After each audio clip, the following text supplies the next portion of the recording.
গভীরাতে গ্রাম থেকে একটু দূরে একটি পুরনো ভিটা ছিল, যেখানে শুধুমাত্র গাছপালা আর কুয়াশার আচ্ছাদন ছাড়া কিছুই ছিল না।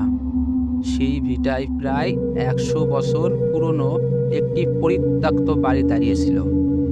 গ্রামের লোকজন বিশ্বাস করত বাড়িটি সাপ সাপান্তে পূর্ণ, আর রাতের বেলা সেখানে ভয়ঙ্কর ভূত ঘুরে বেড়ায়।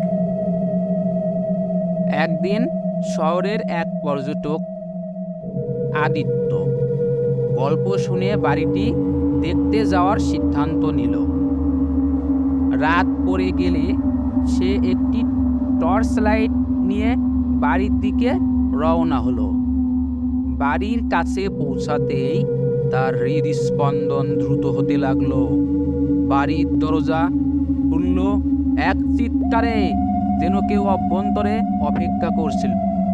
অন্ধকার ঘরে ঢুকতেই আদিত্য টর্চের আলো দেখল এক টুকরো চামড়া, পুরনো কাপড় আর কিছু অদ্ভুত চিহ্ন, যেগুলি অদ্ভুতভাবে শরীরে আঁকা ছিল। তার পা ভারী হয়ে উঠল, কিন্তু সে এগিয়ে গেল। এমন সময় সে একটি ঝুলন্ত দড়ি দেখতে পেল, যা আগের দিন পর্যন্ত দেখা যায়নি।